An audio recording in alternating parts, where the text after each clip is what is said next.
Broadcasting the information the mainstream media won't touch. This is The Richie Allen Show in association with DavidIke.com. It's been nearly 2 years, I think, or just over 2 years since our next guest was on the programme. We had a fascinating conversation with him back then. In fact, the programme wasn't long in the world at that particular time.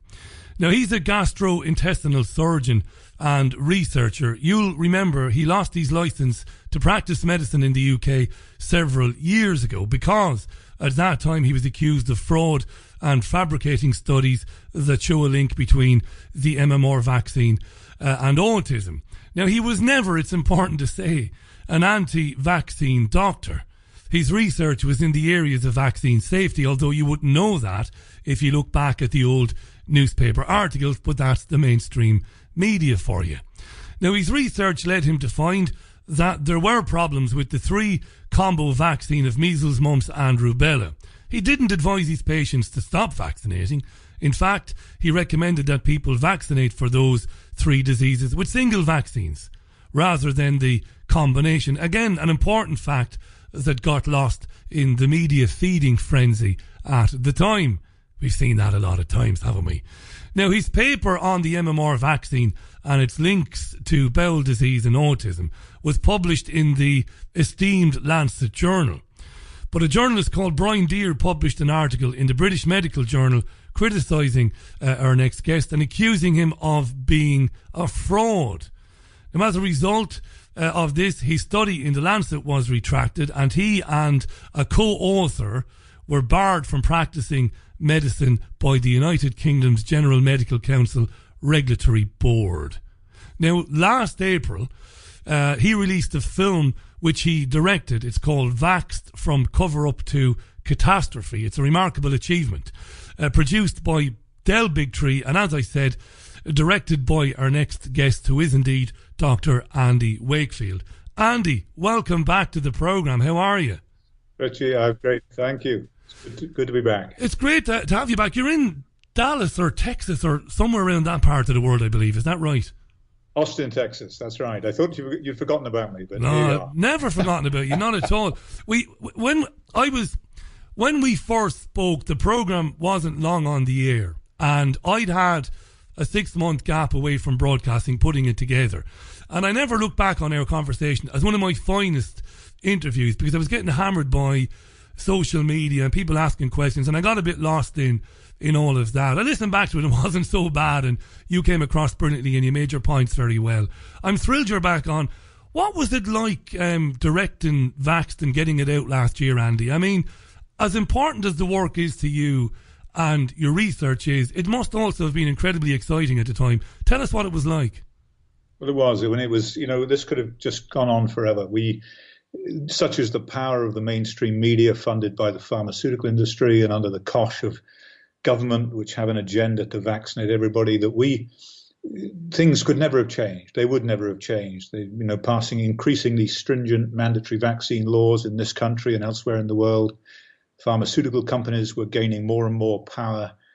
And then suddenly one man changed it all. A CDC whistleblower, an insider, a senior scientist in the Vaccine Safety Office, Dr. William Thompson, came forward and said that we have known that measles, mumps, rubella vaccine is causally associated with autism. We've known it for 14 years, and we decided to cover it up. We decided to put millions of American children in harm's way, and I can no longer live with that fact. Now, what makes Thompson such an excellent witness is that he refused to say anything that he could not substantiate with the original contemporaneous documentary evidence, the documents, the tapes, the data outputs, the analysis plans. And in addition, we had legally recorded his conversation with Dr. Brian Hooker, the father of a vaccine-injured child, to whom he confessed these sins and who had been bugging the CDC through Freedom of Information for answers and not getting them. And he called him one day out of the blue and just let him have it. And it really exposed the underbelly of the system and the lie, the great big hungry lie they've been telling for years, And suddenly its vulnerability was there for everybody to see. And we made a documentary. And then, of course, the detractors say, well, it's not true, it's false, they made it up, there are things, let me tell you this, Richie. We have accused these 5 researchers at the CDC and their seniors of one of the greatest crimes against humanity. They were sworn to care for these children. That was their job. And they did exactly the opposite. And we have accused them of one of the worst medical frauds, if not the worst, in the history of the world. If there had been a single fact that was incorrect in that, if we had said anything that could be construed as defamation, they would have sued us. They did not. They not. There's no suggestion. They would have went for you. There's no two ways about it. Now, even though it's more difficult to sue for libel in the US than it is here, it doesn't matter. They would have came after you. There's no doubt about that. Can I just ask you to remind our listeners, when you go through what you went through, and I don't want to drag all that up again because we got into that the first time you were on. I don't understand what it's like to go through the 5-6 years of uni. I did go through 4 or 5 years of uni, but to be a doctor like you wanted to become, it's a wonderful thing in a family. It's a thing to be proud of. You work very hard for it. Then to have all of that embarrassment and all of that disgrace, wrongfully, of course. When you learned about the existence of William Thompson, a part of you your heart must have leapt out of your chest with excitement. And I suppose there was another more tempered part of you, which is like, well, it's not as simple as that. We know what these bastards will do. But it must have been amazing to learn of his existence and what he was saying. Well, it's fascinating for several reasons. And firstly, let me say that exoneration is not the aim with this. The aim is to prevent continuing damage to so many children and to care for those children who have been damaged appropriately and through compensation. The injustice has been incredible. Having said that, there was a very interesting point. The data that they hid was a hypothesis, or the outcome of a hypothesis that we had given them back in 2000. We said, look, it's not all kids, it's only some kids, so why? If they all get MMR, why should some be damaged and not others? And we put forward the idea that we shared with the CDC in America, that it was the age at which you were given it. We knew that the age at which you got measles determined whether you had a bad case of measles or a not bad case of measles. And so was it the same with vaccines? If you got the vaccine younger, were you at greater risk? And we said to the CDC, maybe this is what defines the risk, the age at which you get the vaccine. That's what they tested. That's exactly what they found. And so to hear all these years later, 20 years later, that actually what we'd told them turned out to be true was really very interesting, very exciting. And what was interesting as well, Thompson wrote to me and he said, look, if we'd been honest all those years ago, maybe your career would have been different. And I apologize. So, but again, that's water under the bridge. We're so far beyond that now. And it was just tremendous to now have this material in our hands, which we could show to the public and say to them, look, if they've lied to you about this, then you can't trust a single thing that these people or their minions or the pharmaceuticals or anyone associated with them says, because it's all based upon a lie. Your attitude, Andy, is brilliant because whistleblowers won't come out and admit that they were party to a wrongdoing. An admission that might be a great boon to humanity. They won't do that if they feel they're going to be vilified. So your attitude is wonderful. All right, Dr. Thompson, you did a bad thing, but thank God you've come out and admitted that. I just want to point out, lots of tweets are coming in. I'm asking the questions as they're coming in. The questions you're putting to me to put to Andy, Dr. Andy Wakefield, I'm asking them anyway. It's exactly 14 minutes past the hour. I'm going to, before we talk about Tribeca and Robert De Niro, and lots of people want to ask about that, and we will, of course, talk about distributing the film in the UK and getting it screened and all that. Lots of people with questions about that. A question I was asked to put to you by a number of people, including my producer, who is enamoured of you, by the way. She wanted me to ask you. She said, Richie, no doubt you're going to ask Andy anyway. I saw him say in a talk once that he wouldn't vaccinate his children given the chance today. But Andy also says that he's not anti vaccine. That seems or could be deemed to be a bit of a contradiction, and I wonder why he'd need to keep protesting this, considering the extraordinary lengths he's gone to draw attention to the dangers of vaccines. Perhaps he might clear that up. Now, maybe you were misquoted. Go ahead, Andy. Yeah, a vaccination must be, like every other medical intervention, it must be based upon fully informed consent. It must be the choice. And in this case, it must be the parents' choice, because, of course, they're dealing with young children. So the principle of vaccination is a good one. If you can protect children against serious infectious disease with vaccines that are safe and effective, not what they are now, but truly safe and effective, then that's a laudable goal. Now, but it remains a personal choice. My personal choice, after reviewing all of the data over the last 20 years in the arena of vaccine safety, is that I wouldn't vaccinate a baby if I had one today, because they have not proven to me that they are safe and effective, and indeed we have uncovered their lies and their fraud, and therefore I can trust nothing that they say. And parents need to know, going into the doctor, they have every right to demand fully informed consent and then make an informed decision based upon that to determine whether they're going to vaccinate their child or not, and if so, how they're going to do it. So it has to be a personal choice, and it has to be based upon informed consent. And if parents decide, when they've been given all of the information and had time to think about it, that they want to proceed with vaccination, that is fine. That is their choice.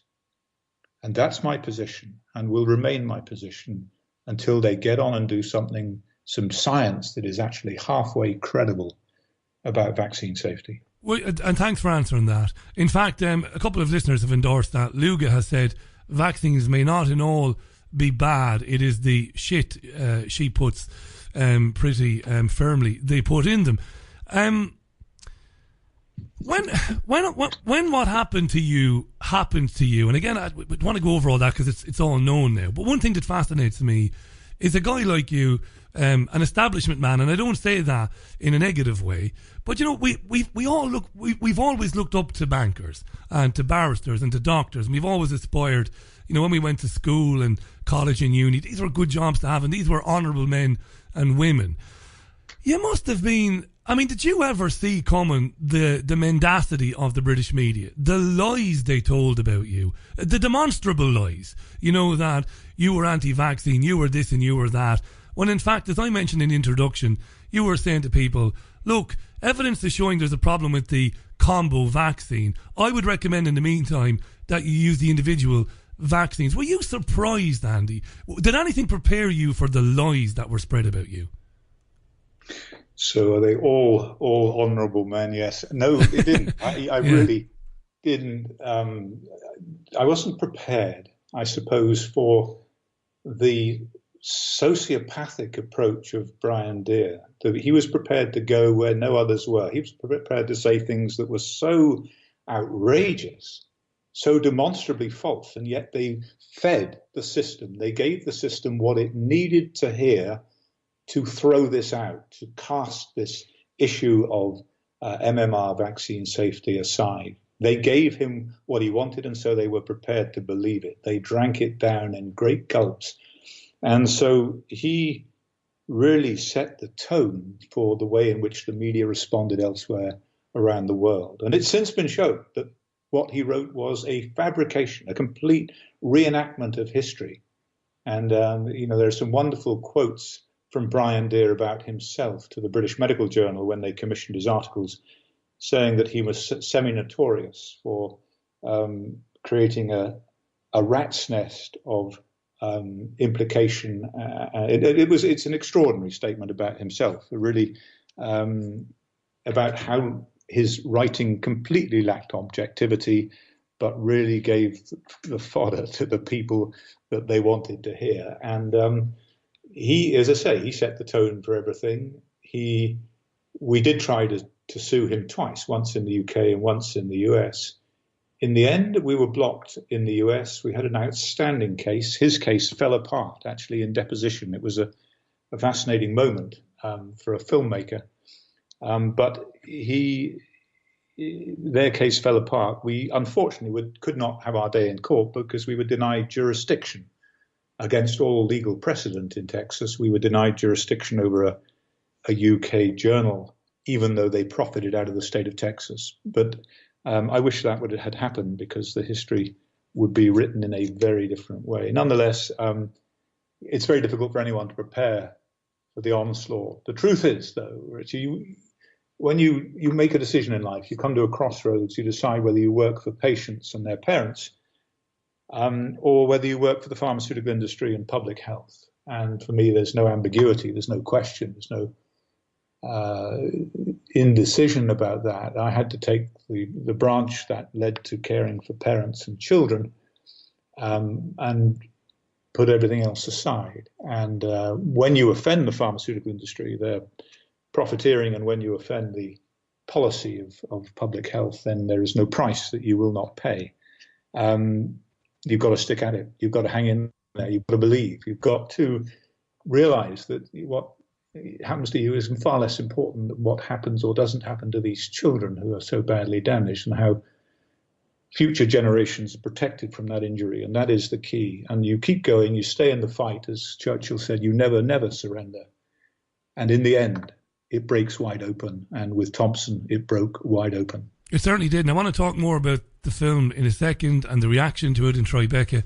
I want to just get this one out of the way. You won't be surprised that many of our Irish listeners have said, Richie, will you ask Andy, is he following the Gardasil debate, for want of a better word, in the Republic of Ireland, and the mothers of regret, whom are staunchly standing by their assertion that they are not anti-vaccine. I've interviewed these people. I find them genial. I find them credible. I find them moderate, saying that they see evidence that there are some side effects with the HPV vaccine.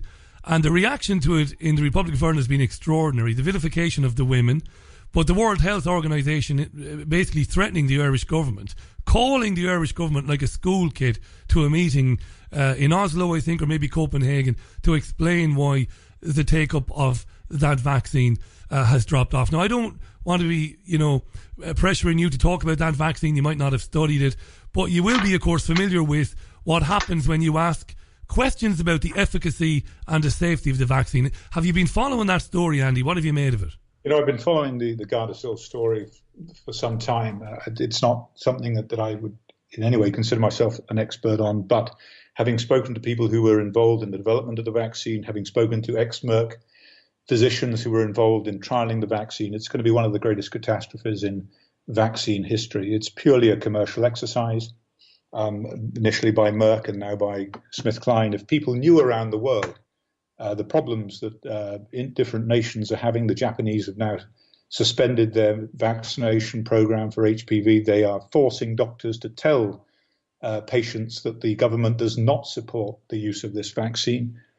People are being sued in Spain and France and elsewhere around the world for vaccine damage. In Colombia, it is a nightmare. And the usual argument that we got is that, oh, well, children just show the first signs of autism in the second year of life, therefore it's coincidence. Well, girls don't suddenly collapse and die or develop arrhythmias or gastric paralysis in the 15th, 17th year of life. That is not coincidence. You can never argue that's coincidence, and yet that is what they are seeking to say. We are seeing some extraordinary side effects of this vaccine. And when you look back at the original safety trials, you find that they got away with testing not against a placebo, not against an inactive, inert, saline placebo, but they got away with using aluminum or aluminium as the known toxic adjuvant in the placebo. So you're comparing poison with poison. It is a disgrace. It's a complete regulatory failure. The whole thing, in my mind, is a commercial scam, and the vaccine has never been shown to protect anyone against anything so far. Well, fair play to you for saying that. I don't make statements like that because I don't know. I have my suspicions. I'm certainly not a doctor. I have no medical qualifications whatsoever. Some people have said, Andy, just finally leaving Gardasil to one side, then we'll talk about Tribeca, the launch of the film, the terrific response that you had, where it's going to go. Some people have said, with Gardasil, you might be looking at thalidomide, something like that. Is that an exaggeration? Well, it isn't, because you've just said pretty much as much, haven't you? No, it's, in terms of thalidomide wasn't mandatory. Making something like Gardasil mandatory, that's disgraceful. Now, the film came out in April last year. Obviously, programs like this, and anybody who's ever spoken about these subjects, we were fascinated by it, thrilled at the terrific production values of the film, thrilled that you were involved in it, everything you'd been through and all of that. And I suppose, I remember talking to people about when it was going to be at Tribeca and then it was pulled, and people were terribly disappointed about that. And I'm sure your production team were gutted about that. But at the same time, the publicity around it at the time was fantastic, Andy, wasn't it? Yes, gosh, the good news and the bad news. Yeah. We got into Tribeca. That's, for us, was one of the best film festivals in the world, and Robert De Niro and his wife, Grace, I've known them for some time. They've got a vaccine-injured child. First thing she ever said to me when I first met her is my child was made autistic by the MMR vaccine. And so we were accepted for Tribeca. And as soon as that was announced, then there was pressure, huge pressure put on them from the Sloan Foundation, amongst other commercial sponsors, to withdraw the film. It was a very, very sad day for Tribeca in particular, and for independent filmmakers and festivals, that they capitulated to that pressure and they censored the film. The last bastion of free artistic expression in film in these film festivals, and suddenly it was gone. And that was a bad day. That was a very bad day, and we really felt that was the end of our film careers on this film. And then, God bless, Robert De Niro went on the Today Show 3 days later and said, we made a mistake, people should watch this film, and I'm very angry. And all they could talk about was the film that didn't play. Every time they tried to get him off the subject, he'd get right back on it. And suddenly it exploded around the world. It just went crazy. And we had 3 days. We were given an option to to release the film at the Angelica Theatre in New York. 3 days later, we had no money in the bank, we had no advertising, we had nothing. This is unique in film release history. And so we decided, yep, we'll go for it. We did it in a packed house, and it was packed, and it was packed, and it just spread across the country, and staying one step ahead of censorship and threats all the way. This is now the most censored film in the last 2 decades, if not more. Unbelievable, Andy. Unbelievable. It was incredible. And the reaction that you were noticing, it must have been an exhausting but a thrilling time taking it around and going to screenings of it. What were you noticing amongst people that were watching? And some of our listeners might think, because we do have skeptics listening to the programme, they'll say, well, Andy probably, the film probably played to his audience. Were the people coming to watch it people whom were very concerned about vaccines and understood the subject anyway, or were you noticing that people were coming along that were curious, that might not have been, involved in vaccine issues or been involved in the independent media? Who was coming to watch it, and what was the reaction like? Well, it's a very interesting question. When we screened initially, there was this deluge of people who were personally involved. They had affected family members, and that was the overwhelming sort of proportion of the audience. And we would ask, Big Tree would ask in the Q&As, can you stand up if you have a vaccine-injured family member or a vaccine-injured yourself? And in the beginning, the majority, 80 to 85% of people would stand up.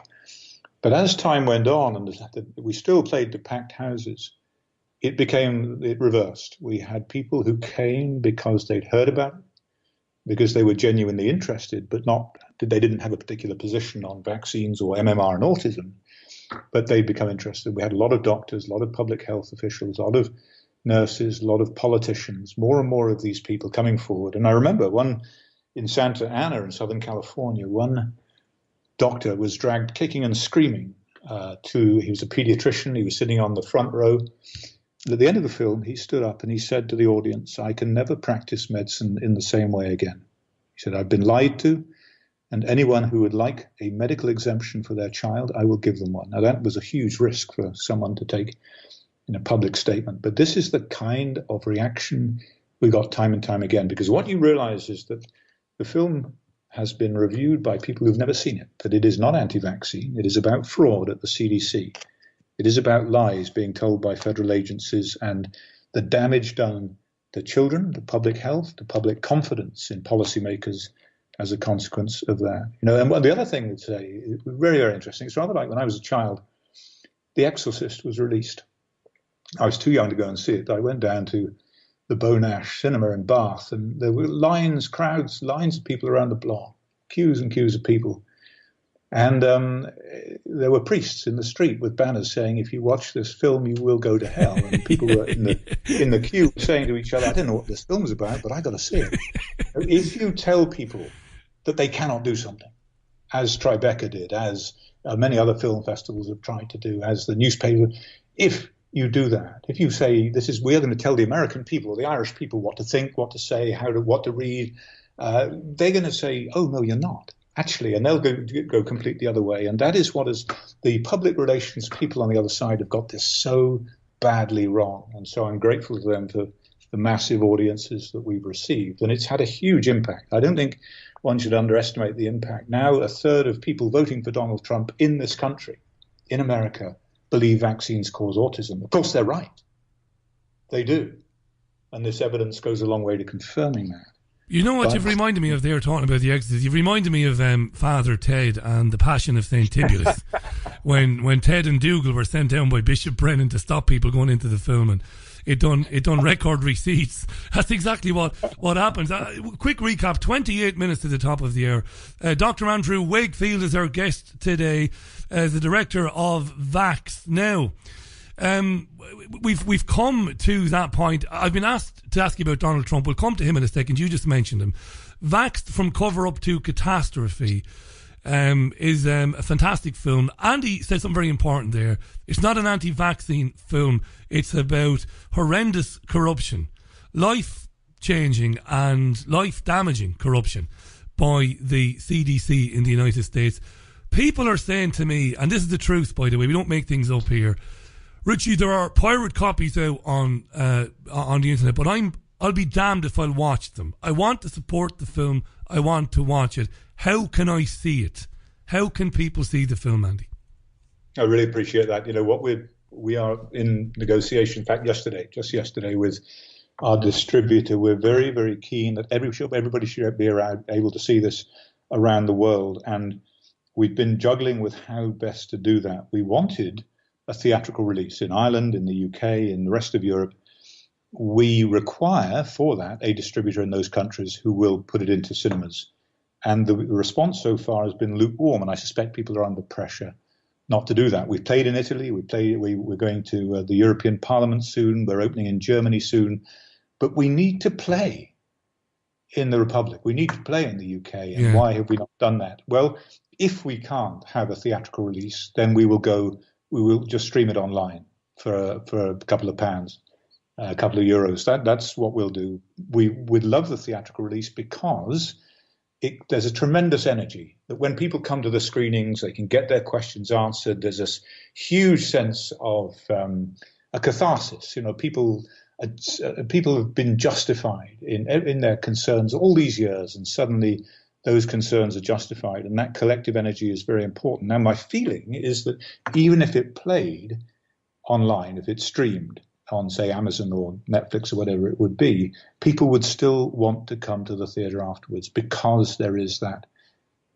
vindication of the parental concerns and that collective energy. So I don't see that we shouldn't release it immediately, and we're talking about doing that. So please watch this space. I apologize for the delay. It's surprising because there has been such an enthusiastic response throughout North America, America and Canada. But it's been lukewarm in terms of picking up a distributor in the UK and the Republic, and I suspect that's because of the damage done by the media over the years. But we will reverse that, and they will not stop it playing. They tried to stop it playing in Australia. They tried to censor in Australia. And some very, very brave women just made it happen, and it's playing there now. So it will happen, and I thank you very much for hanging on.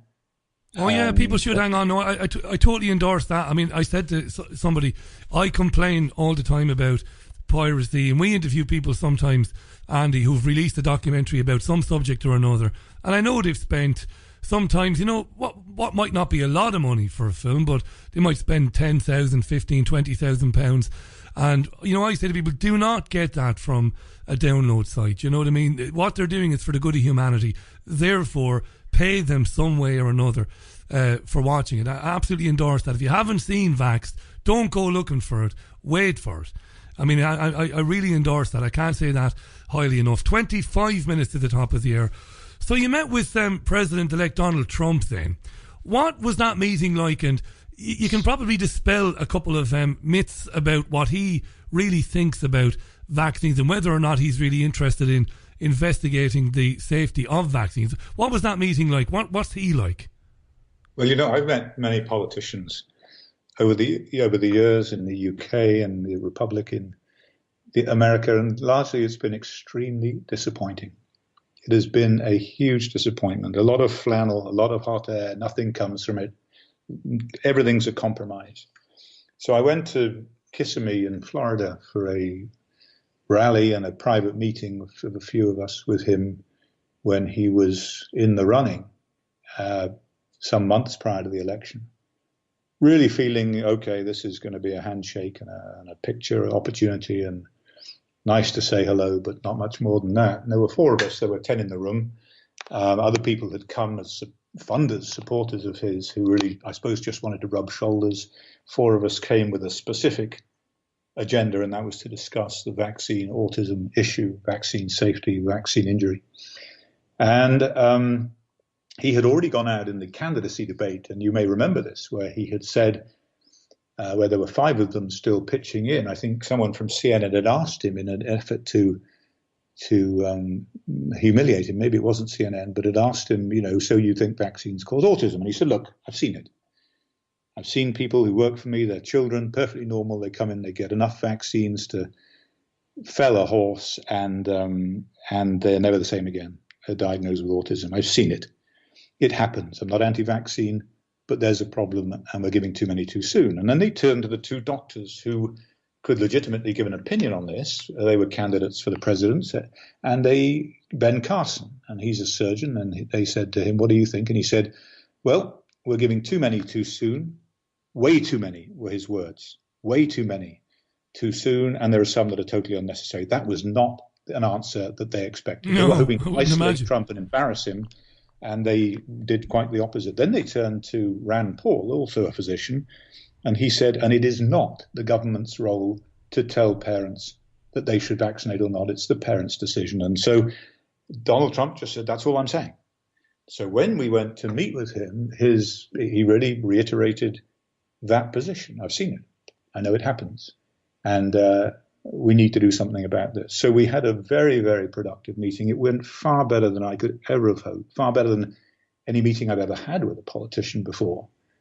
And I came away from that full of hope and expectation. The opposite was true of the Democrats, who had sold out in California and had basically handed the bodies of their children over to the pharmaceutical industry, mandatory vaccination, or you could not go to public or private school.